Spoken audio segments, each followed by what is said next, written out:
সময় থেকে আমরা দেখছি নানান রকম অভিযোগ, পাল্টা অভিযোগ।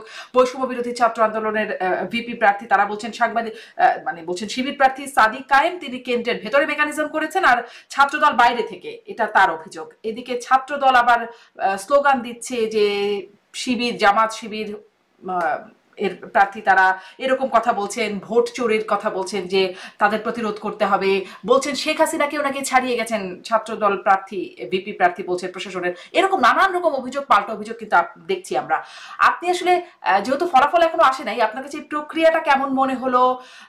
এই মানে এর পরবর্তী সময় এখন পরিস্থিতি কেমন মনে হচ্ছে? সামনে কি সংঘাত হতে পারে কিনা আপনার বিশ্লেষণ জানতে চাই। প্রথমত আমি ডাকসু নির্বাচন সেইভাবে ফলো করি, এই জন্য করি না যে আমার কাছে নির্বাচনটা একদমই গুরুত্বপূর্ণ না। যে সরকার সামনে জাতীয় নির্বাচনের দিকে যাচ্ছে সেই সরকার হঠাৎ করে শিক্ষা প্রতিষ্ঠানের নির্বাচনের জন্য অস্থির হয়ে গেল, এই পুরো ব্যাপারটার মধ্যে এক ধরনের অসুবিধাজনক বিষয় আছে। এবং আপনি লক্ষ্য করলে দেখবেন যে সব বিশ্ববিদ্যালয়ে তারা নির্বাচন দেয় না, বেছে বেছে 3-4টা বিশ্ববিদ্যালয় নির্বাচন দিয়েছে। এর নিশ্চয়ই কারণ আছে, এবং যে কারণ রয়েছে সেটা কিন্তু এখন কিছু কিছুটা মানুষ বুঝতেও পারবে যে কেন তারা অল্প কয়েকটা বিশ্ববিদ্যালয়ে এইভাবে নির্বাচন দিয়েছেন। তাড়াহুড়া করে তারা নির্বাচন শেষও করার চেষ্টা করেছে। কেন? আমি মনে করি যে সেটা মানুষ বুঝতে পারবে, আপনি অপেক্ষা করেন, দেখবেন যে এটা বের হয়ে আসবে যে কি কারণে তারা এটা করেছে।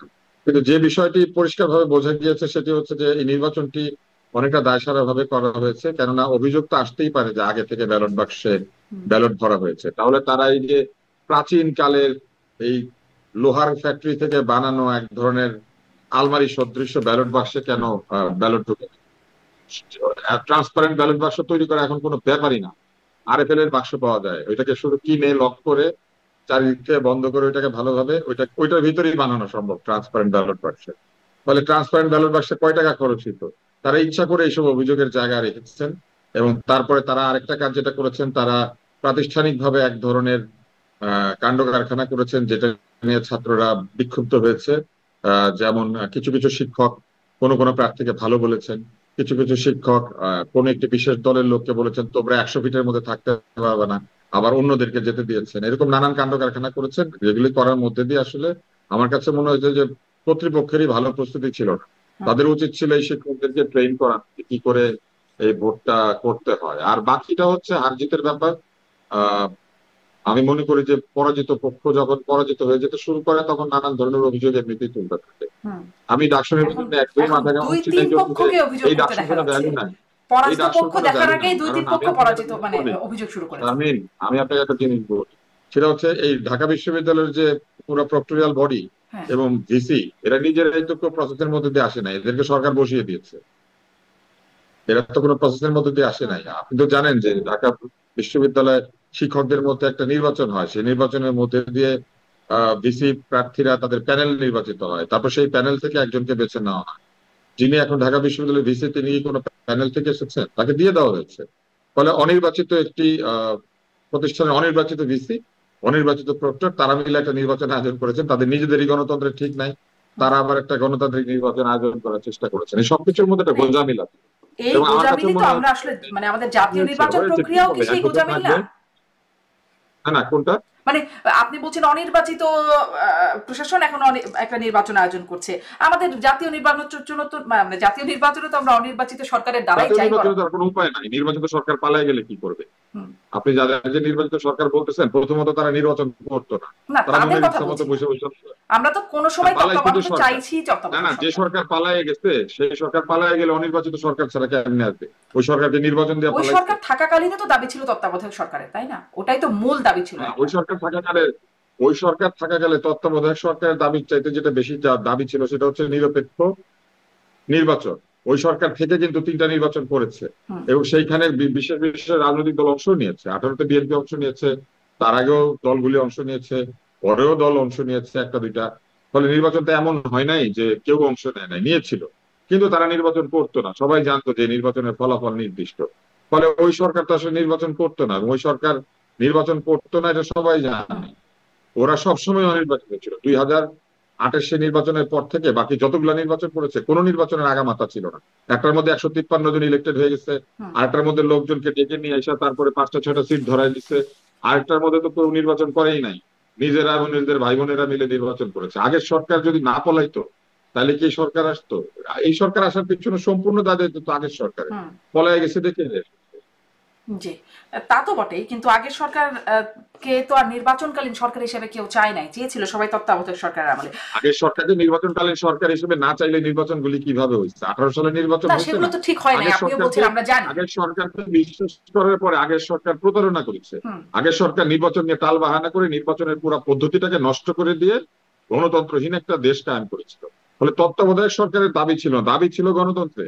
নির্বাচন ঠিক মতো করলে কে আছে সরকারে কে জানতে চায়? নির্বাচন ঠিক মতো হইলে কি সরকারের কেউ থাকে তত্ত্বাবধায়ক না সরকারের দাবি তো থাকে? ছিলই না, ডাক্তার আব্দুল নূর সাহেব, ছিল যে ফেরেশতা বসিয়ে দিলেও তত্ত্বাবধায়ক নির্বাচন সরকারের সুষ্ঠু দাবি হবে না, ছিল না, ফেরেশতা আপনি আসলেও। ভুল করতেছেন। আপনি ভুল করছেন। তত্ত্বাবধায়ক সরকারের কোনো দাবি ছিল না, দাবি ছিল নিরপেক্ষ গ্রহণযোগ্য নির্বাচনের। এবং আরেকটা দাবি ছিল, তত্ত্বাবধায়ক সরকার নির্দলীয় আদালত নিরপেক্ষ বাতিল করে সরকার, দিয়েছে। এই দাবি তো ছিল 14 নির্দলীয় ইলেকশনের নিরপেক্ষ আগেও ছিল। সরকার, নির্দলীয় নিরপেক্ষ সরকারের এক ধরনের দাবি উঠেছিল, কারণ ওই সরকার পক্ষপাত করছিল। কিন্তু ওই সরকারের অধীনে কি আরো নির্বাচন হয় নাই? হুম। রাজনৈতিক দলগুলো তাকে বিশ্বাস করেছিল। ওই সরকার একটা প্রতারক সরকার। আমি জি, মাঝে মাঝে জি, লক্ষ্য করি যে সেটি তো আপনারা, বটেই, সেটি তো আপনি বটেই, যখন নির্বাচন কষ্ট সুষ্ঠু করে হয় নাই। আপনি আগের 14 সরকারের নির্বাচনের আগে দুর্নীতি থেকে কিন্তু দেখছেন। এই নির্দলীয় নিরপেক্ষ সরকারের দাবিটি জি, ছিল। যাই হোক, আগের আবার একটু। সরকারকে চোর যে ছিল এবং পলাতক যে হয়েছে, এই দুইটা আপনি স্বীকার করেন। হ্যাঁ, তা তো বটেই। তারপরে তো বাকিটা। না, তা তো হ্যাঁ, বটেই, তো তারা চোর তো ভোট পালিয়ে ঠিক গেছে। মতো করে চোর নাই। পালিয়ে গেলে আসবে কোত্থেকে? চোর পালানোর পরে যে সরকার এসেছে, এটা তো চোর পালানোর পরের সরকার। হুম। জি, এটা চোর পালানোর পরে সরকার। এই এখনো তো সরকার স্বীকার আসার করেন আগেও, আওয়ামী লীগ ঠিক করেছে। এই পালানোর আগেও আসলে এই দাবিটি তত্ত্বাবধায়কের দাবি বা নির্দলীয় নিরপেক্ষ না, দাবি সেই 14 সাল গ্রহণযোগ্য থেকে ছিল। নির্বাচনের দাবি ছিল। শোনেন, তত্ত্বাবধায়ক সরকার না কোন সরকার, ওইটাতে কিছু আসে যায় না। দাবি ছিল নিরপেক্ষ সঠিক নির্বাচনে। নির্বাচন এই সরকারের আন্ডারে হইলেও যদি নিরপেক্ষ না হয়, মানুষ বলবে নির্বাচন নিরপেক্ষ হয় না। সারা দুনিয়াতে তত্ত্বাবধায়ক সরকার দিয়ে নির্বাচন হয়, সেটা হয় না। কিন্তু নির্বাচন ঠিক মতো হয়। হুম। নির্বাচন ঠিক মতো করতে তত্ত্বাবধায়ক সরকার লাগে না। চোর বদমাইশ বাটপার ক্ষমতায় জি, থাকলে নির্বাচন ঠিক মতো দুঃখের হয়। ব্যাপার তো সেটাই যে চোর বদমাইশ বাটপাররাই কেন যেন, মানে যখন সরকার বা দলীয় সরকার থাকে তখন কেন জানি সেরকমই একটা পরিস্থিতি তৈরি হয়ে যায়। ভোট আর হাতের অধিকারের কথা বলে আইসা চুরি বাটপারি করলে তাদেরকে কে বিশ্বাস করবে? হুম, হুম। ভোটার ভাতের অধিকারের কথা বলেই তো চুরি বাটপারি জি, করেছে, জি, লক্ষ লক্ষ কোটি টাকা চুরি সেটিতে করে তো নিচ্ছে। কোনো দ্বিমত করার। আমাদের মতো সাধারণ আমাদের টাকা পয়সা চুরি করেছে। হুম।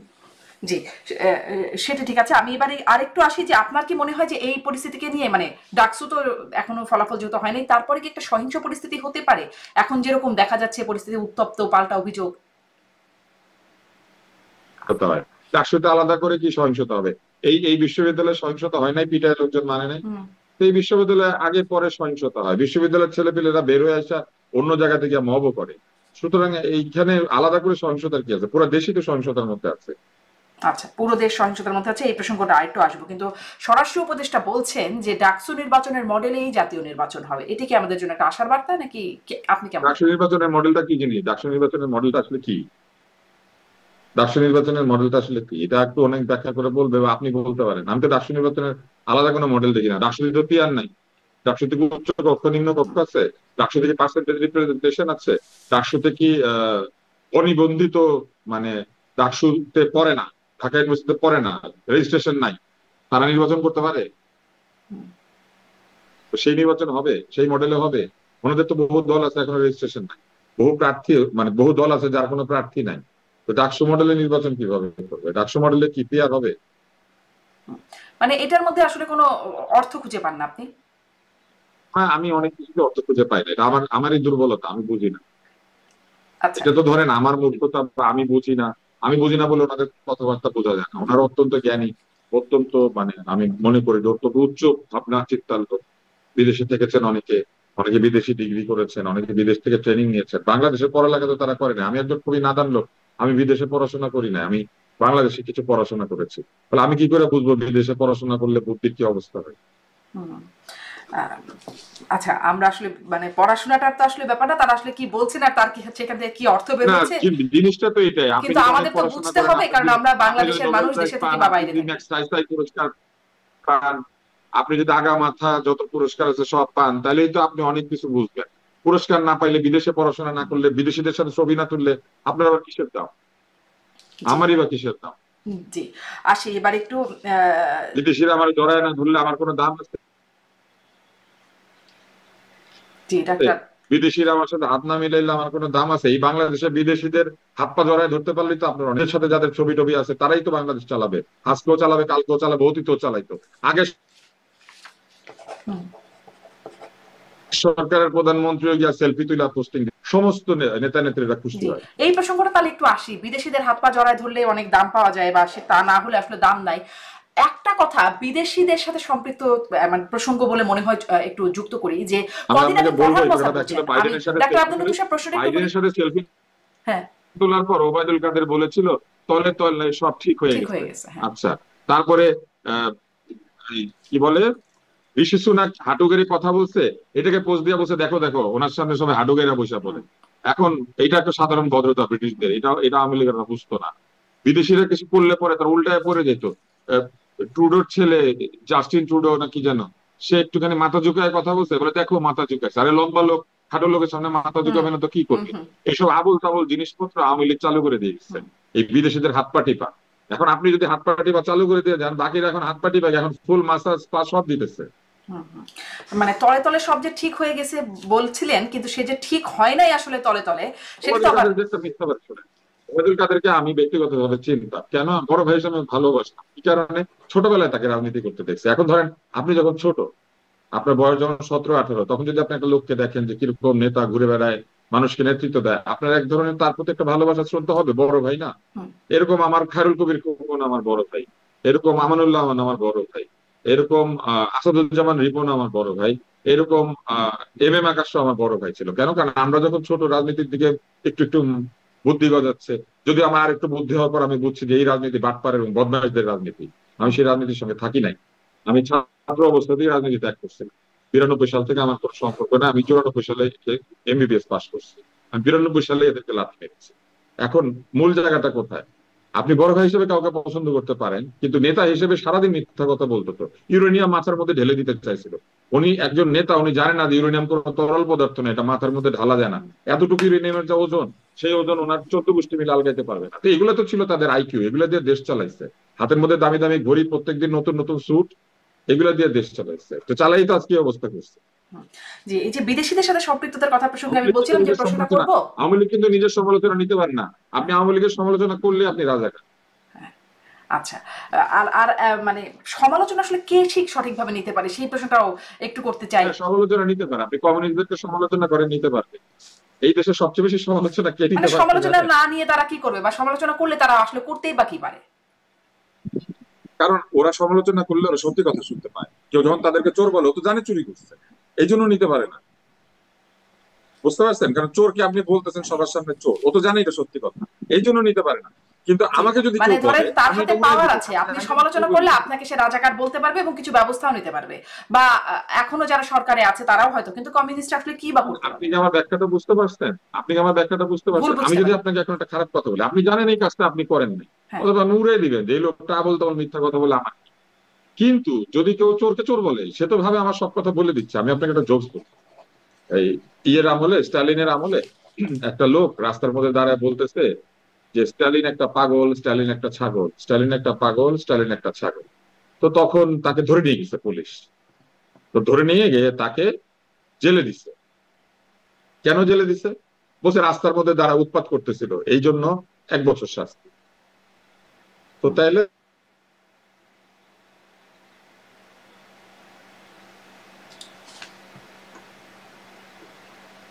বাকি, বলে যে বাকি 10 বছর শাস্তি হচ্ছে রাষ্ট্রীয় গোপন তথ্য ফাঁস করে দিছে। আপনি আচ্ছা, বুঝতে পারছেন কথা? আচ্ছা। মাঝখানে একটু ফ্রিজ হয়ে আপনি গিয়েছিল, ফ্রিজ হয়ে মানে গেছে। 1 বছর আপনি সাজা কি হচ্ছে আমার উৎপাত করছে, জোকসটা আর বুঝতে বাকি পারছেন? 10 বছর হচ্ছে রাষ্ট্রীয়। বলেছে 1 বছর শাস্তি হয়েছে, সে রাস্তায় দাঁড়ায় পাগলামি করতেছিল, হুম, সেই জন্য উৎপাত। হুম। কিন্তু 10 বছরের সাজা হয়েছে যে সে রাষ্ট্রের গোপন তথ্য ফাঁস করে দিচ্ছে। স্টালিন যে একটা পাগল এবং ছাগল সে বলে দিচ্ছে। তো আচ্ছা, স্টালিন মাইন্ড করবে না? হুম। সত্যি কথা বলে দিচ্ছে তো, এই মানে জন্য তার দশ মানে বছরের সাজা। আওয়ামী চোরকে লীগের অবস্থা চোর হলো কি? বললে আওয়ামী সাজা লীগকে হয়, চোর এখন বলে না, জানি বর্তমানে কারা আমরা চোর। যা দেখছি। আওয়ামী লীগ যে চোর, আওয়ামী লীগ যে চোর, হুম, এইটা হচ্ছে আওয়ামী লীগের প্রথম সমালোচনা। ভোটও চুরি করছে, টাকাও চুরি করছে।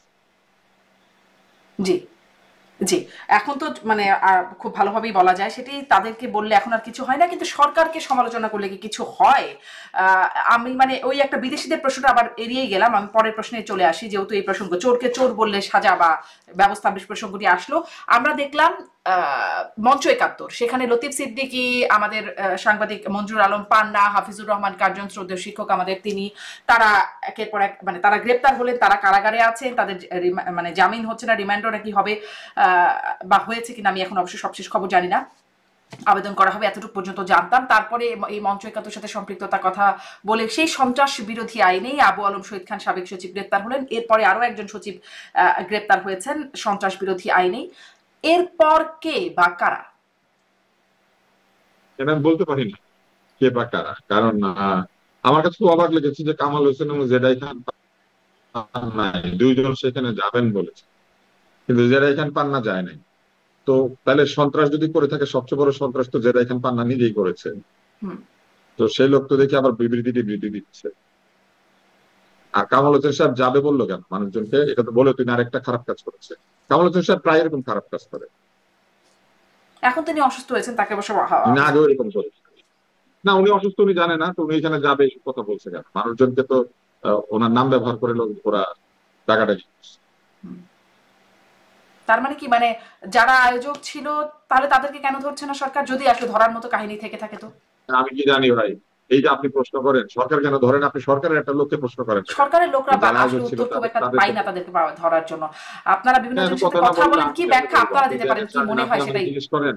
আপনি আমাকে জিজ্ঞেস করেন যে সরকার কেন এই কাজটা করে না, সরকার কেন করে না সরকার বলতে পারবে, আমি কেন বলতে পারবো? আমি আপনি তাহলে বলতে এটা পারবো বলেন আপনার যে মতো না করাটা কি সঠিক হচ্ছে নাকি ভুল হচ্ছে? না না, আমি সঠিক আর ভুলে বলতে পারবো না। সরকার অনেক কিছু করে, অনেক কিছু করে না। সরকার কোন কাজ কেন করে এটা সরকার ছাড়া কেউ জানে। কারণ আপনি দেখবেন যে একই সরকার এক জায়গাতে একরকম আচরণ করে, আরেক জায়গাতে আরেক রকম আচরণ করে। এই জিনিসটাই তো মানুষজনকে দ্বিধাদ্বন্দ্বে ফেলে দিয়েছে যে আসলে তারা কোনটা আসলে তারা করে বা কোনটা করতে চায়, কোনটা করতে চায় না, কেউ তো বলতে পারে না। যেমন আমি আপনাকে একটা ছোট্ট উদাহরণ দিই। একদল লোক গিয়ে একটা আবৃত্তির অনুষ্ঠান বন্ধ করে দিয়েছে। এখন মজার ব্যাপার শোনেন, ওখানে দুইটা আবৃত্তি হচ্ছিল, মানে দুইটা আলাদা আলাদা সংগঠন। এখন একটা সংগঠন তাদের অবস্থাটা হচ্ছে এরকম যে আবৃত্তির বিভিন্ন লোকজন তো এই যে সম্মিলিত সাংস্কৃতিক জোট, তারপরে এই কি আবৃত্তি ফেডারেশন, এগুলোর মধ্যে ছিল। এবং বাংলাদেশের বড় বড় আবৃত্তির দলগুলোতে এরাই নেতা হিসেবে বসেছিল।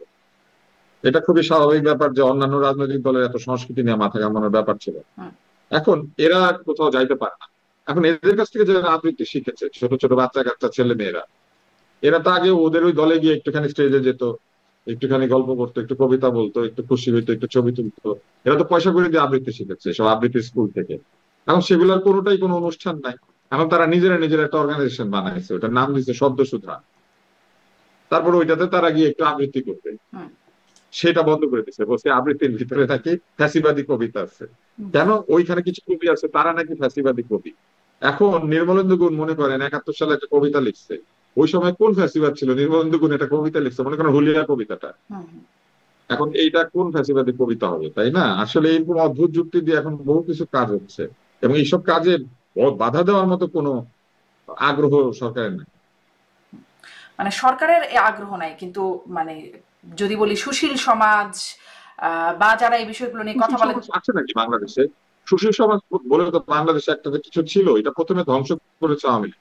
আওয়ামী লীগ প্রথমে সুশীল সমাজের সুবিধা নিয়েছে, তারপরে আওয়ামী লীগের মতের বিরুদ্ধে সামান্য সমালোচনা করলে তাদেরকে সুশীল বলে গালিগালাজ করতো। আতেল, সুশীল, এই যে গালিগালাজের যে প্রক্রিয়াটা, সুশীলদেরকে গালিগালাজ দেওয়ার যে জিনিসটা, এটা শুরু করেছিল আওয়ামী লীগ।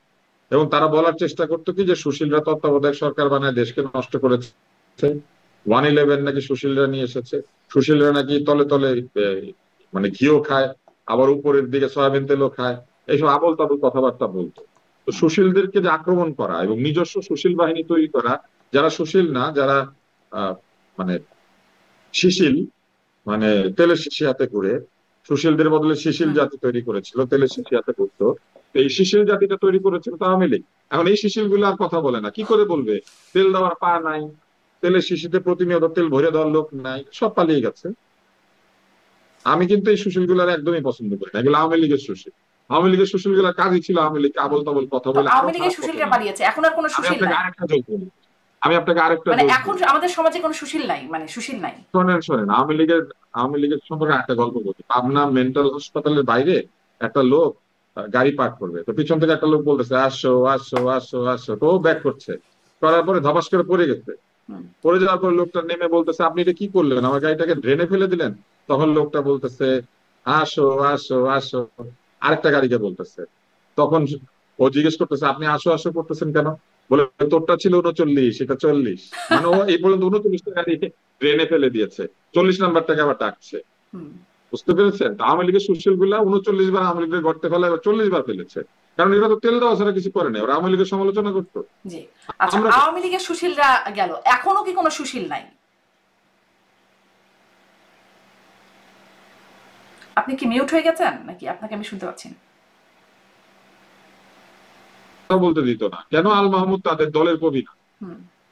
অথচ এই ধরনের একটা কবি, যার কবিতা কিনা বাংলাদেশের সেরা কবি, আওয়ামী লীগ তো এই কাজ করেছিল। হুম। সুশীল সমাজকে বিভক্ত করে, রাজনৈতিক ভাবে তাদেরকে আলাদা করে, সুশীল সমাজের মধ্যে নিজেদের লোকজন তৈরি করে সুশীল সমাজটাকে নষ্ট করেছিল আওয়ামী লীগ। জি। আওয়ামী লীগ কি নষ্ট করে? মানে কবি, সাংবাদিক, সংস্কৃতি কর্মী সবই তাদের হতে হবে, অথবা তারা ওই যে আপনি বলছিলেন রাজাকার না না, গোষ্ঠী? সবই তাদের হতে হবে না। হ্যাঁ। তারা তাদের হওয়াইতে হবে, এবং যারা তাদের হবে না তাদেরকে তারা স্বীকার করতো না যে তারা সুশীল, তাদেরকে আচ্ছা। জায়গা দিত না, আচ্ছা। তাদেরকে কোনো জায়গায় কথা বলতে দিত না। হ্যাঁ। তো সেই আওয়ামী সুশীলদের মানে সুশীলদের কি হলো, তারাও হয়তো পালিয়ে গেছে কিনা? এখন যারা কথা নাই বলছেন, তো, আমি এটা একটু আমাকে বলেন, কার ডাক্তার পদলেহন আব্দুল করবে? তুষার। পদলেহন করলে কিছু পেত? এই পদলেহন করার বিনিময়ে তারা কিছু পেত? হ্যাঁ। এখন পাওয়ার লোক নাই, দেওয়ার লোক নাই, সুশীলদের মুখ বন্ধ। আচ্ছা, মানে শিশিল, আপনি যাদেরকে আসলে শিশিল বলে আখ্যায়িত করছিলেন তারা? সুশীল, আমি এদেরকে সুশীল বলি, হ্যাঁ। কারণ এদের দুই পকেটে তেলের শিশি। তেলের শিশি নিয়ে ঘোরা সেই শিশিলরা এখন বন্ধ করে রেখেছে তাদের সেই শিশিলের ব্যবসা। কিন্তু এখন যারা তখন সমালোচনা করার যে সমস্যা ছিল, এখন আমি আসলে যে প্রসঙ্গটা নিয়ে তুলছিলাম যে মঞ্চ ৭১-এর সাথে সম্পৃক্ত সবাই, আপনি বলছেন আয়োজকদের কিছু হচ্ছে না, বাকিদেরকে জেলে ভরছে, মানে কারোর কি কিছু হওয়া উচিত? তাদেরকেও কি জেলে ভরা উচিত নাকি আসলে ব্যাপারটা কি? আলোচনা করতে আগ্রহী না। আমি এটার উত্তর দিয়েছি, আমি এই প্রশ্নটার উত্তর দিচ্ছি, এটা নিয়ে আমি আলোচনা করতে আর আগ্রহী না। মানে তাহলে কি, মানে তাদের নিয়তিটা কি বলে আপনার মনে হয়? তারা কি জেলে, যারা আগে ছিলেন তাদের মধ্যে জেলে নিয়তি থাকবে হচ্ছে, যদি এরকমই মনে হচ্ছে? শোনেন, বিচার আদালত যদি ঠিক থাকে তাহলে কোনটা সত্য কোনটা মিথ্যা সেটা তো বের হবে, তাই না? বিচার এবং আদালতকে প্রমাণ করতে হবে বিচারের মধ্যে দিয়ে যে তারা সুবিচার দিচ্ছে। সুবিচার না হইলে মানুষ বুঝে, ভুয়া মামলা হইলেও মানুষ বুঝে। মানুষের সেন্স তো আর কমন সেন্স, এটাকে তো আপনি সরাই নিতে পারবেন না। মানুষ বুঝে না এটা ভাবার তো কোনো কারণ নাই। এনসাইক্লোপিডিয়া ব্রিটানিকা একটা খুব সুন্দর কথা আছে যে পৃথিবীর মানুষের সবচেয়ে পাওয়া যায়, মানে মানুষের যে সাধারণ বুদ্ধি, এটাকে বলে কমন সেন্স। কিন্তু এখানে বলা আছে যে কমন সেন্স হচ্ছে পৃথিবীর সবচেয়ে রেয়ার সেন্স। এই এই যে সাধারণ বোধ বুদ্ধি, এটাই পৃথিবীতে খুঁজে পাওয়া যায় না। এবং মানুষ আরেকটা কথা বলে, মানে যাদের উইজডম আছে তারা বলে যে ক্ষমতায় গেলে এই কমন সেন্স একদম হারিয়ে যায়। জি। বুঝছেন? তো এখন কমন সেন্স হারিয়ে গেছে। কাকে ধরবে ভুয়া কাকে মামলা ধরবে মিথ্যা না মামলা এই হয় না। ব্যাখ্যাটা আসলে সরকারের। মানুষ তো দেখতে পায়, মানুষ তো দেখতে পায় কোনটা সত্য কোনটা মিথ্যা। আপনি তো এটা ঢেকে রাখতে পারবেন না। আওয়ামী লীগকে ঢেকে রাখতে পেরেছিল যে তারা চুরি করে? কেউ কি ঢেকে রাখতে পেরেছে তার অপরাধ? এটা পারে না। সুতরাং অপরাধের কোনটা অপরাধ কোনটা অপরাধ না, কোনটার জন্য কি শাস্তি হওয়া উচিত, এগুলো তো মানুষ বুঝে। আপনি যতই ক্ষমতা থেকে যাই করেন না কেন, কোনটা অন্যায় হচ্ছে আর কোনটা ন্যায় হচ্ছে এটা প্রশ্ন করে জানার কিছু নাই। আপনি কিন্তু নিজের বুদ্ধি কিন্তু দিয়ে এটা কি বিচার বলা করেন। যাবে না যে কোনটা অন্যায় আপনি হচ্ছে নিজের কোনটা বুদ্ধি ন্যায় দিয়ে হচ্ছে? বিচার করেন না। আমি মনে করেন আপনার ইন্টারভিউটা নিচ্ছে, আপনি বলেন আপনার এটা ভালো লাগছে না? আপনার কি মনে হয় এটা দেখে? না, আমি কারণ আমিও এটার বাইরে ছিলাম। জি, আমিও এটার বাইরে ছিলাম, আমি বাইরে থেকে দেখছি, তাই না? আমি তো ওখানে যাইনি। আমি আসলে যদি আপনি আমিও জানি। আমাকে প্রশ্নটা করেন, আমার মনে হয় যে আমি স্পষ্ট হতে পারছি না যে তাদের অপরাধটা কি। তাদের তো না, আমি বলতে হবে কেমনে স্পষ্ট সন্ত্রাস হবো? বিরোধী। আমিও তো স্পষ্ট হই নাই, আমি কেমনে স্পষ্ট হবো? আমিও হই নাই, এ জাতীয় স্পষ্ট হয় নাই। হ্যাঁ। স্পষ্ট করার দায়িত্ব কার? আচ্ছা, আপনি বলেন, এটা তাহলে স্পষ্ট যেগুলো করার দায়িত্ব। চোখের সামনে স্পষ্ট দেখা যাচ্ছে সেখানে সরকার আসলে ব্যবস্থা নিতে পারছে না, কিন্তু যেগুলো অস্পষ্ট ধোঁয়াটে কারণে সরকার গ্রেপ্তার করছে, তাহলে এটার জন্য কি, মানে এটা এই বিষয়ে একটা বক্তব্য, বিবৃতি বা কিছু তো একটা বলার থাকা দরকার নাকি? আপনি ফেডারেশন গুলোর নাম জানেন না? এতগুলো যে ফেডারেশন পালতো আওয়ামী লীগ, ওই ফেডারেশন গুলোর নেতা নেত্রীদেরকে ডাকে এনে একদিন জিজ্ঞেস করেন। এই শিশিলদেরকে ডাকেন না। এই শিশিলরাই তো আওয়ামী লীগকে ঘুরতে ফলাইছে।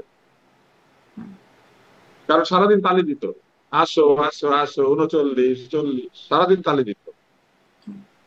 এখন কি কোনো মানে শিশিল বাদর আছে? নাচে, এখন কি সব বাদর শিশিলরা কি শেষ নাচলে হয়ে যে গেছে নাকি বাদর, এখনো শিশিল আছে? বাদর নাচে যে বাদরটা তালি দিতে থাকে না, এরা ওরকম বাদর নাচ করছে। হ্যাঁ। তালি দিত আর খালি তালি দিত, যাই করে তালি দিত, তালি দিতে দিতে ফালে দিচ্ছে। ডাক্তার আব্দুল তুষার, এখন কি কোনো তালি দেওয়া শিশিল আছে নাকি সব শেষ? এখন তো সুশীল সমাজ না। কোথায় সুশীল মানে সমাজ? কে শিশিল আছে সমাজ তাই? আছে কিনা আপনার ভাষায় শিশিল? শিশির সমাজ সবসময় থাকে, শিশির সমাজ গজায় যায়। কারণ শিশির সমাজ ছাড়া তো ক্ষমতার কাছ থেকে কিছু আদায় করা যায়। ক্ষমতার কাজই হচ্ছে ক্ষমতার পা দেখা যায়। ক্ষমতার হাত দেখা যায় হচ্ছে নির্যাতনে, পা দেখা যায় হচ্ছে তেল দেওয়ার জন্য। ক্ষমতার হাত আর পাই দেখা যায় দুইটা। হাত হচ্ছে মানুষের উপরে নির্যাতন করে, ক্ষমতার লম্বা হাত বলে না। আর পা হচ্ছে এটা গেড়ে বসে থাকে, উঠবে না, সে ক্ষমতার চেয়ারে বসে থাকবে। চারটা চারটা হচ্ছে চেয়ারের পা, আর দুইটা হচ্ছে নিজের পা, 6 পা নিয়ে বসে। এখন এই 6 পায়ের মধ্যে 2 পায়ের মধ্যে তেল দিলে ক্ষমতা আহু করে, যে তেল দেয় তারা কিছু দিয়ে দেয়। সেরকম তৈলজীবী এখনো আছে, আপনি চারদিকে তাকালে দেখতে পাবেন। তৈলজীবীরা বুদ্ধিজীবীদের সম্মান নষ্ট করেছে, সুশীলরা সুশীলদেরকে ধ্বংস করেছে। আগাছা যেভাবে বিরাট জঙ্গলকে নষ্ট করে ফেলে, ওইরকম। জি, আমি এই প্রশ্নটি করছিলাম, আপনি বলছিলেন এই প্রসঙ্গে আপনি আর কথা বলতে চান না, যেহেতু বিষয়টা আমার মতো আপনিও অস্পষ্ট যে কি অপরাধে তাদেরকে, কিন্তু আপনার কাছে কি এটা মনে কে হয়? স্পষ্ট বলেন, কে স্পষ্ট? এই পান্না বেটা সবাই দাওয়াত দিল কেন, আর দাওয়াত দিয়ে নিজে গেল না কেন? হুম। তাহলে কি এটা একটা ফাঁদ পাতা হয়েছে বলে মনে হচ্ছে? আমি জানি না, আপনি বারবারই আপনারা খুঁচাইতেছেন, আমারে খুঁচায় লাভ নাই তো। আপনি যেটুক জানেন আমিও সেটুক জানি। ও আচ্ছা, আমি যেটুকু জানি আপনিও সেটুকু জানেন। আচ্ছা, মানুষ, সাধারণ মানুষ হ্যাঁ, সেইটুকু সবাই জানে, সবাই তো আসলে একটা পারসেপশনের উপরে চলে। যদি জানানোর মতো বিশেষ কিছু থাকে সেজন্যই আসলে বারবার প্রশ্ন। আচ্ছা, এটা যদি আপনি আর এই বিষয়ে বলতে না চান তাহলে আমার প্রশ্নটা তাহলে রয়ে গেল যে আসলে এরপর কে বা এরপর কারা আরো আছে কিনা, তালিকাটা আরো লম্বা হবে কিনা সেটি আমাদের জানা নাই। তাহলে একটা ঘটনা আর একটা মাঝখানে সেটাও দেখলাম হইতে যে, পারে। এনিবডি ক্যান বি, বিকজ ওইখানে তো কে কেন কাকে কি জন্য ধরতেছে কেউ তো জানে না। সুতরাং এটাতে যে কেউ হইতে পারে, না, যে, আপনিও হইতে পারেন। আপনি দেশে আসলে আপনার ধরে ফেলাবেন, আপনিও আসতে পারেন। হ্যাঁ, আপনি হতে পারেন। বলবেন হ্যাঁ হইতে পারে না, ধরার জন্য তো কোনো কারণ লাগে না। না, আপনি নিশ্চয়ই আসলে আপনার শিশিলরা তো আর হবে না, তারা তো নিশ্চয়ই এরপরে কে আশেপাশে আছে। জিজ্ঞেস করলে আমাকে, শোনেন, এরপরে কে আমাকে জিজ্ঞেস করলে আমার একটা টিয়া পাখি পালতে হবে, তারপরে কাগজ রাখতে হবে, তবে টিয়া পাখিটা হাঁটতে হাঁটতে যাবে, যাওয়ার পর টিয়া পাখি একটা নাম তুলবে, আমি বলবো এইটা।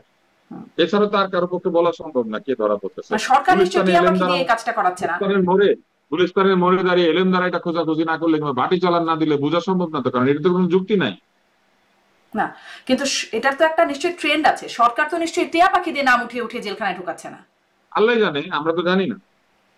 আপনি জানেন? না, আমি জানি না। আপনি আমার বারবার বলাতে চাচ্ছেন, আপনি খুঁজে বের করেন না টিয়া যে পাখি কে আমার করে আসলে নাকি সেই করে, আপনি খুঁজে বের করার সামর্থ্য নাই ডাক্তার আব্দুল নূর তুষার।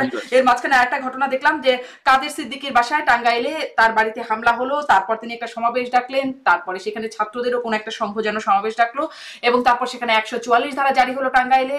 আহ কাদের সিদ্দিকী বললেন মুক্তিযোদ্ধাদের সমাবেশে 144 ধারা জারি করা হলো বা করতে দেওয়া হলো না, এটা একটা নজির সৃষ্টি হলো, এরকম একটা কথা তিনি বলেছেন। একটু আপনার কাছে এই ঘটনাটাকে কি মনে হয় যে পাল্টাপাল্টি, কারণ আওয়ামী লীগের সময়, আপনি জানি। আবার আওয়ামী লীগের কথা বলছেন, আওয়ামী লীগের সময় আমরা দেখতাম যে যখন বিএনপি একটা সমাবেশ বা কিছু একটা বিক্ষোভ টিক্ষোভ দিত তখন দেখা যেত আওয়ামী লীগও পাশাপাশি দিত, পুলিশ বলতো কেউই অনুমতি পেল না। সেরকমই কি কোনো খেলা এখনো চলছে? আমি আসলে জানি না, আমি জানি না কাদের সিদ্দিকী হঠাৎ করে কেনই বা একটা সমাবেশ ডাকবেন, কেনই বা সেখানে 144 তার ধারা বাড়িতে জারি হামলার করবেন। জন্য আসলে তিনি, মানে এই কাদের সিদ্দিকার দল আছে না, সেই দল কি এই ঐক্যমত্য দাওয়াত পাইছে, ওনার আগে গিয়ে মিটিং করছে?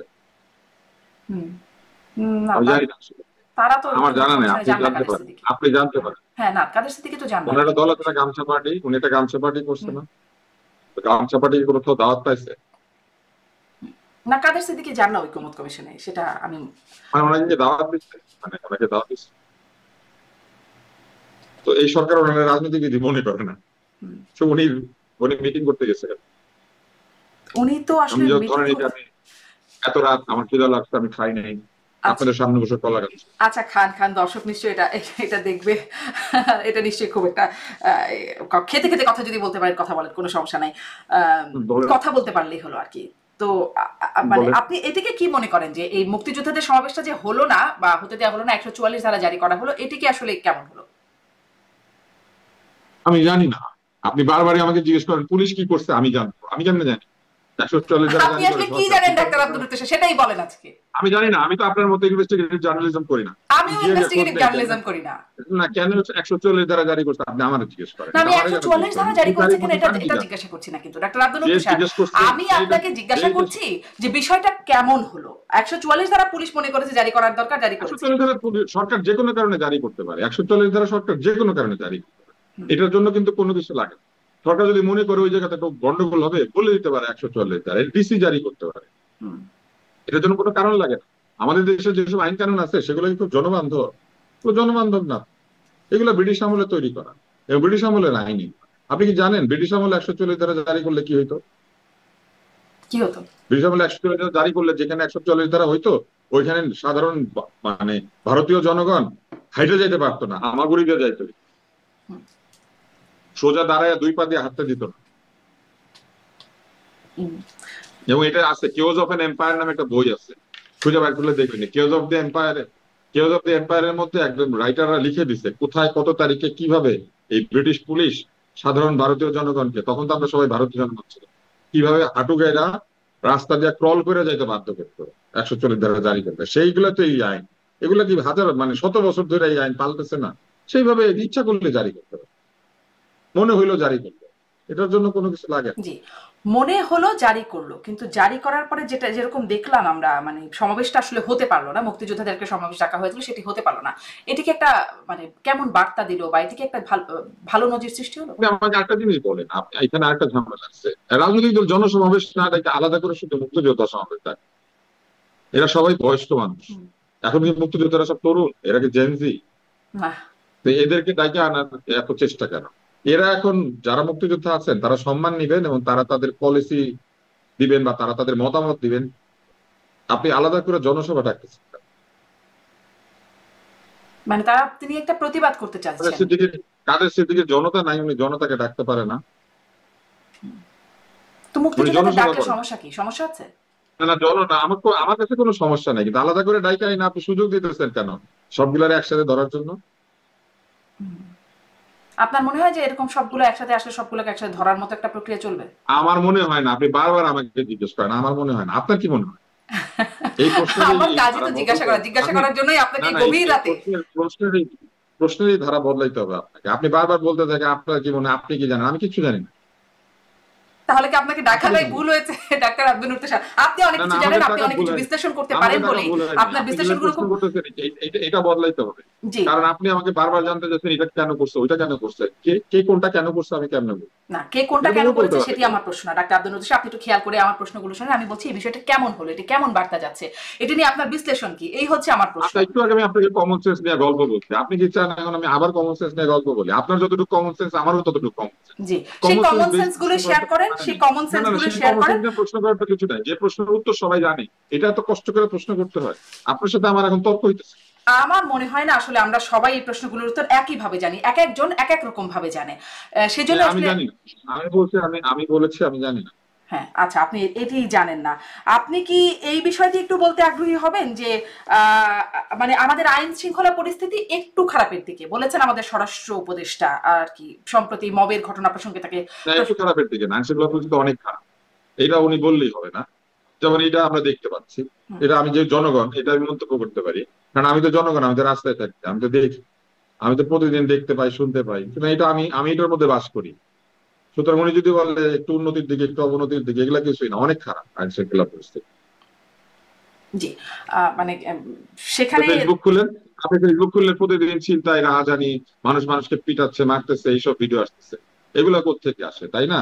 ওই 5ই আগস্টের সময় বা জুলাই মাসে যেমন ভিডিও আসছে আমরা সেই ভিডিও যেমন বিশ্বাস করছি, এই ভিডিও বিশ্বাস করি, তো সকল ভিডিওই তো বিশ্বাস করতে হবে। তাহলে সেই ভিডিও বিশ্বাস করলে তো একটা একটা সরকার যারা 12 মাসের বেশি ক্ষমতায় আছে এখন, তারা যদি আইন শৃঙ্খলা পরিস্থিতির উন্নতি করতে না পারে, সেটা তো দেখা যাচ্ছে। আইন অবশ্যই উন্নতি শৃঙ্খলা হবে, পরিস্থিতি খুবই খারাপ। একটু খারাপের দিকে অবশ্য তিনি বলছেন, আপনি বলছেন অনেক একটু বেশ খারাপের খারাপ। দিকে না, অনেক খারাপ, অনেক খারাপ। তো অনেক খারাপ, জি। অনেক। কিন্তু এই অনেক খারাপ পরিস্থিতি, যেমন ধরেন যে প্রসঙ্গটি আপনি মন্তব্য করতে চাইলেন না, সেরকম খুঁজে খুঁজে সন্ত্রাস বিরোধী আইনে আমি তো গ্রেপ্তার করা যেটা হচ্ছে। চাইলাম না, না আমি যেটা জানি না সেটা আচ্ছা, আপনাকে আপনি বলছি, জানেন আমি না বলে, সবকিছু কিন্তু জানি। সেখানে খুঁজে খুঁজে গ্রেপ্তার করা হচ্ছে সন্ত্রাস বিরোধী আইনে। অন্যদিকে এই যে আপনি বলছেন যে এখানে পিটিয়ে মারা হচ্ছে, ওখানে নানান রকম মব দেখা হচ্ছে, বিশেষ করে কাউকে কি মাজার খুঁজতে গুলোতে। হইতো নাকি? কেউ কি পলায় ছিল? হ্যাঁ। যারা গ্রেপ্তার হয়েছে কেউ কি পলাতক ছিল? খুঁজতে হয় নাই, খুঁজে খুঁজে কাউকে গ্রেপ্তার করছে না, যাকে চাইতেছে তাকে দিচ্ছে। হুম। কিন্তু ওই তো একটা নির্দিষ্ট আইনে যাকে তাকে তো আর মবের মানে মবকারী হিসেবে ধরছে না, সন্ত্রাস বিরোধী আইনে ধরছে তাদেরকে। আমার প্রশ্নটা হচ্ছে তাদেরকে এভাবে। এটা থেকে নড়তে পারতেছেন না আপনার, এটা ছাড়া আর কোনো বিষয় নেই। না না, আমার বিষয় আছে, আমার প্রশ্নটা আপনি শোনেন। তাদেরকে ধরা যাচ্ছে, কিন্তু এই যে মাজারে হামলা হচ্ছে বা দরবার শরীফে হামলা মাজারে হচ্ছে, হামলার জন্য একের পর এক ধরেছে মব হচ্ছে। 7 জন না 9 জনকে মাজারে হামলার জন্য ধরেছে, কিন্তু মাজারে যখন হামলা হচ্ছে তখন কেউ বাধা দেয় না। তো বিষয়টা এমনকি এরকম পুলিশের যে আগে সামনে করে ফেলা, হচ্ছে। হ্যাঁ আগে করে ফেলো তারপরে ধরো, তো এটা তো আসলে অর্থহীন হয়ে যায়। হ্যাঁ। তো আমার প্রশ্নটা এখানেই যে এখানে কেন আসলে এভাবে ধরতে পারছে না, এটা কি আপনার কিছু মনে হয় যে এখানেও কোনো এটা পারছে না, আইজিপি সাহেব, সীমাবদ্ধতা না নাকি উদ্দেশ্য? এইটা আবার বলতে পারবে পুলিশের, তো আপনি বারবারই বলেন কেন ধরতে পারছে না, কেন ধরতে পারছে না, আমি কেমনে বলবো? পুলিশের কি আপনি আমাকে বলেন, ধরেন আজকে সকালে কেন আপনি ডিম ভাজতে পারেন না, আমি কেমনে বলবো? বিষয়টা তেমন না মোটেই ডাক্তার আব্দুল নূর তুষার। এই প্রশ্নগুলোই এখন বারবার জিজ্ঞাসিত হচ্ছে যে এটা কি পুলিশের না না, এই সীমাবদ্ধতা প্রশ্নটা জিজ্ঞেস নাকি করলে আমাকে পুলিশের। করেন, আমি জানি না কেন, why and how, that is too different question. কেন ধরছে না এটা যে ধরছে না সে বলতে পারবে, আমি কেমনে বলবো কেন ধরছে না? আমারটা তো হবে স্পেকুলেশন। সেটাই আমি যদি আমি আসলে বলতে যাই সেটাই তখন জানতে চাচ্ছি যে এই যে আমি তো ধরতে স্পেকুলেট পারছে না, করি না, ধরতে যে আমি পারছে না সেটা আমরা স্পেকুলেশন থেকে দেখছি কোনো ডাক্তার কিছু আব্দুল বলি নূর না, সাহেব। আমি স্পেকুলেশন থেকে কোনো কিছু বলি না। হুম। এখন আমি জানলে বলি, না জানলে বলি। যে আপনার সেটাই ওই জিনিস কেন ধরছে, আপনার কি কেন মনে হয় এটা ধরতেছে কি না এটার উত্তর দিবে সীমাবদ্ধতা নাকি স্বরাষ্ট্র, এখানে কেন ধরছে না এটার উত্তর দিবে স্বরাষ্ট্রমন্ত্রী, কেন তিনি ধরে না। দিচ্ছেন না, তিনি তো আমি আসলে বলতে কিছুটা আমি খারাপের দিকেই আমি বলছেন। বলতে পারে উনি ধরে না, হ্যাঁ। আমি বলতে পারে উনি ধরে না, সেটা আপনিও বলতে পারেন উনি ধরে না। হুম।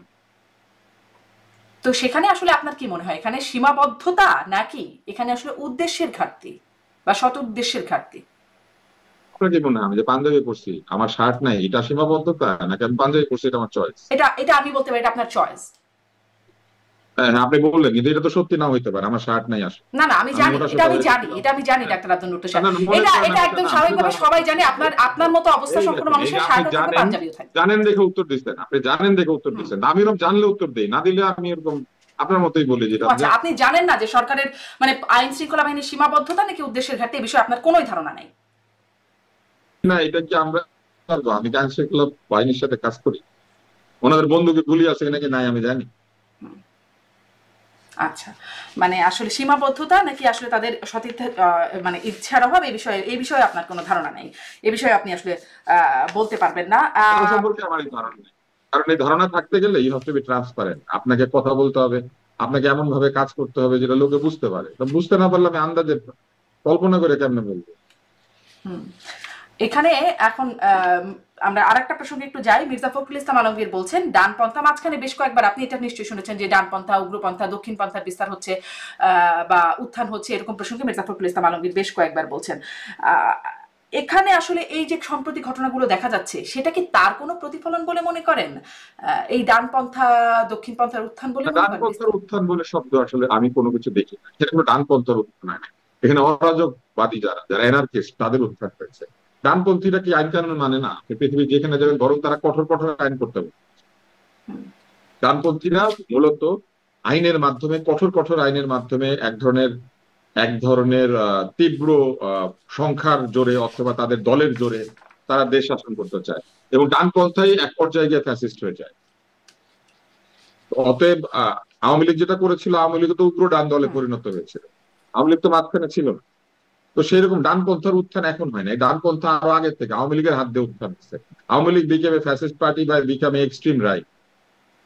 আওয়ামী লীগ মুখে বলতো যে সে মধ্যপন্থী, মুখে বলতো সে সংস্কৃতি পছন্দ করে, কিন্তু সে তার নিজের সংস্কৃতির বাইরে কারো সংস্কৃতি পছন্দ করে, তার নিজের একটা সংস্কৃতি আছে, ওইটা সে সবার জন্য প্রেসক্রাইব করতো। তো সেই রকম ডানপন্থার উত্থান অনেকদিন থেকে হয়েছে, কিন্তু এখন যেটা হয়েছে এটা অরাজকতাবাদীদের উত্থান, অ্যানার্কিস্টদের উত্থান। এরা কোনো আইনই রাখতে দিতে চায় না, এরা নিজের হাতে আইন তুলে নিবে, যাকে খুশি তাকে যা খুশি করবে, একে গালি দিবে, ওকে মারবে, ওর বাড়ির সামনে বসে পড়বে, কারোর কাছ থেকে চাঁদা তুলবে, কাউকে গিয়া পায়ে ধরে সালাম করবে, কারোটা ভালো বলবে, কারোটা খারাপ বলবে, ওদের মনের ইচ্ছা মতো ওরা চলতে চায়। এটা অরাজকতাবাদী না, এটা হচ্ছে অ্যানার্কিস্ট। জি। সেই অরাজকতাবাদী মানে এটির একটা বিস্তার আপনি দেখতে পাচ্ছেন। সে এখন তাহলে সেটা নিশ্চয়ই সরকারের জনপ্রিয়তার উপরে তার একটা প্রভাব পড়ছে, যেহেতু এই বিষয়গুলোর বিস্তার বা এই সরকারের জনপ্রিয় হওয়ার তো কোনো দরকার নেই, এই সরকার ভোটে দাঁড়াবে, না এই ভোটে দাঁড়াবে সরকারের না। জনপ্রিয়তা করার তো কিছু নাই। এই সরকারকে জনপ্রিয় হইতে আসছিল, না। এই সরকার আসছিল দায়িত্ব পালন করে মানুষকে দেখাই দিতে যে প্রকৃত দায়িত্ব পালন কেমন হয়, একটা মডেল সরকার কিরকম হয়। এইটা হচ্ছে এই সরকারের দায়িত্ব, এই সরকারের মডেল সরকার হওয়ার কথা, আদর্শ সরকার হওয়ার কথা, যেটা দেখে রাজনীতিবিদরা শিক্ষা নিবে যে দেখো সরকার কেমনে চালাইতে হয়। তো সেইটা হচ্ছে এই সরকারের দায়িত্ব। এদের তো জনপ্রিয়তা হওয়ার জন্য এরা আসে নাই, এরা কি ভোটে দাঁড়াবে? যে এরা জনপ্রিয়তা দিয়ে কি করবে? মডেল ধরেন সরকার খুব হতে পারলো। জনপ্রিয় হয়ে গেল, তাহলে কি তারা এই দেশটা চালাইতেই থাকবে নির্বাচন ছাড়া? তা তো না। বলে এই সরকার তো জনপ্রিয় হইতে আসে না, এই সরকার আসছিল মডেল ফার্মেসি, মডেল থানা, ওরকম মডেল সরকার, মানে এইরকম লেখাপড়া জানা এত ভালো ভালো লোক, তাহলে এই সরকারের আদর্শ সরকার হওয়ার কথা। তারা আদর্শ সরকার হয়ে আমাদেরকে দেখাবে, তাদের তো জনপ্রিয় সরকার হওয়ার দরকার। জি। সেই আদর্শ সরকারের জায়গায় মানে সে 8ই আগস্টে সেই আদর্শ সরকারের যে অবস্থান ছিল, এখন নিশ্চয়ই সেই আপনি যে অরাজকতার চিহ্ন দেখছেন তার নিশ্চয়ই একটা প্রভাব তার উপরে পড়েছে। আপনি কি আমি তখন প্রশ্নটা মাঝে অরাজকতা মাঝে ছিল, করি? এখন আরো অরাজকতা বেড়ে গিয়েছে, যার ফলে এই সরকার আদর্শ সরকার হইতে পারে নাই। জি।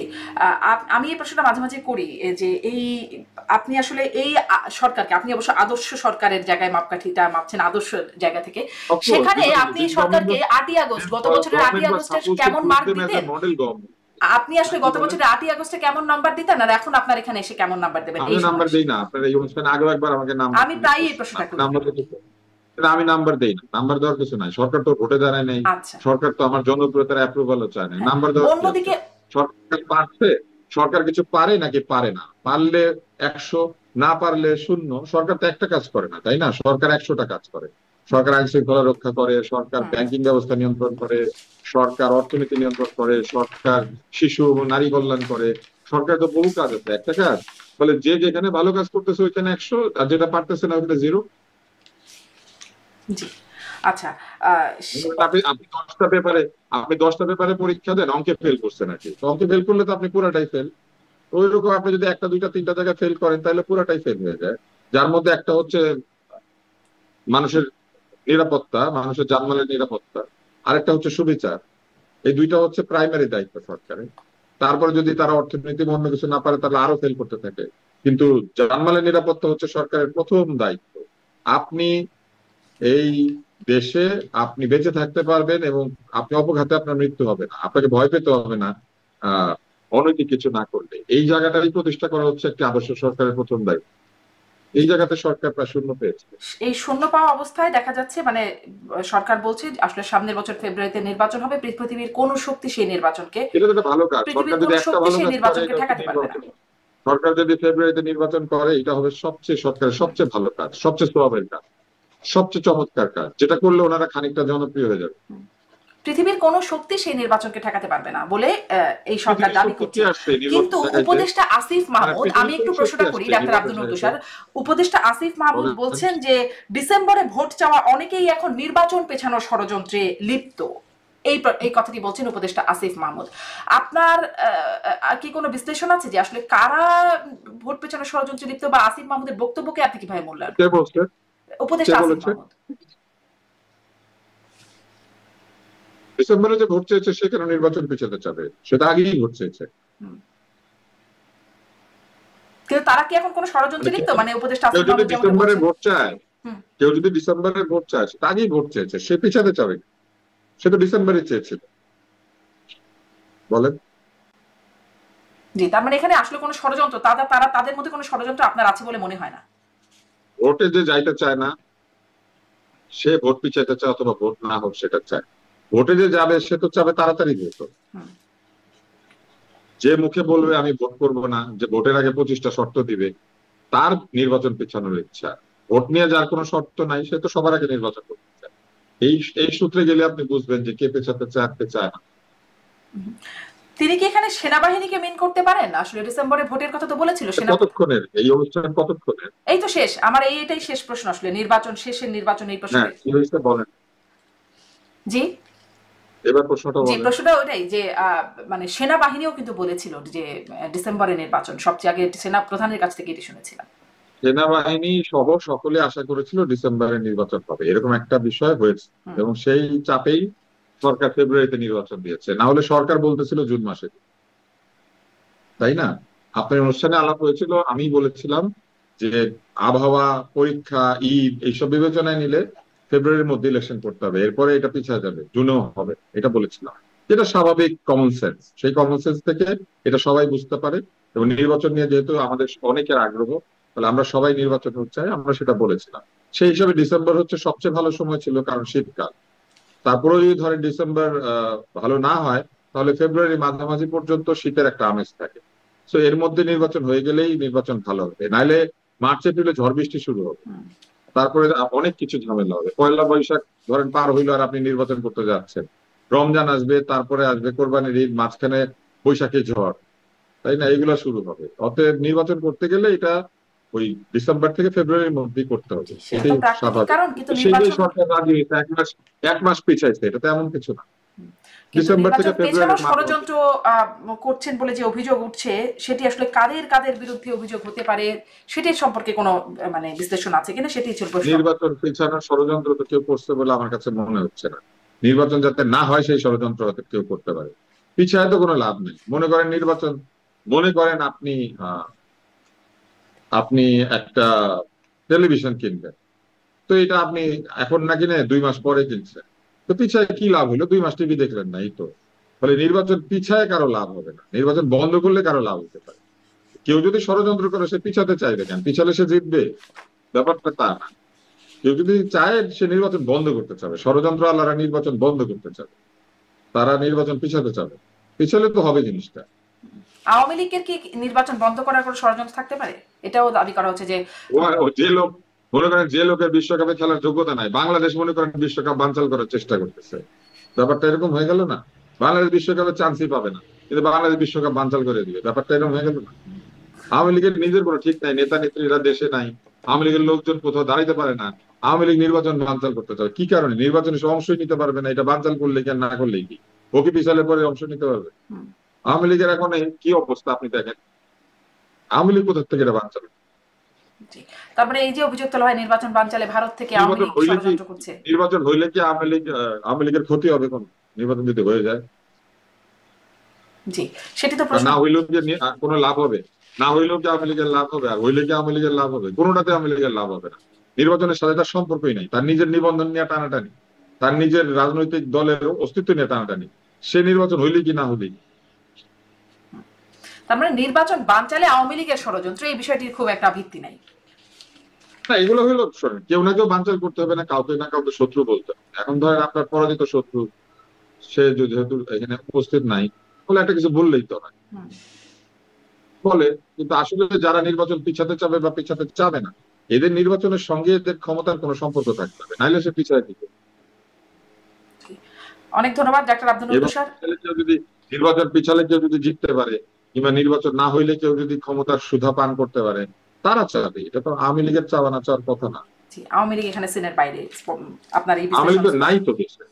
আওয়ামী লীগ কোথায়? আওয়ামী লীগ পালাই গেছে একবার, আমরা বলতেছি, আবার বলতেছি আওয়ামী লীগ ষড়যন্ত্র। পালানো লোক ষড়যন্ত্র করবে কেন? জি অনেক ধন্যবাদ ডাক্তার আব্দুল নূর তুষার। আমরা যখন প্রোগ্রামটি করছি তখন আসলে অনেক রাত, আপনি ক্ষুধায় কাতর অবস্থায় কথা বলছেন, এজন্য হয়তো অনেক প্রশ্ন আপনি উত্তর দিতে। আমি কোনো কিছু অনেক প্রশ্ন যেটা উত্তর দিই না সেটা উত্তর দিব না। কিছু কিছু প্রশ্ন মানে সাথে ক্ষুধার কোনো সম্পর্ক নাই।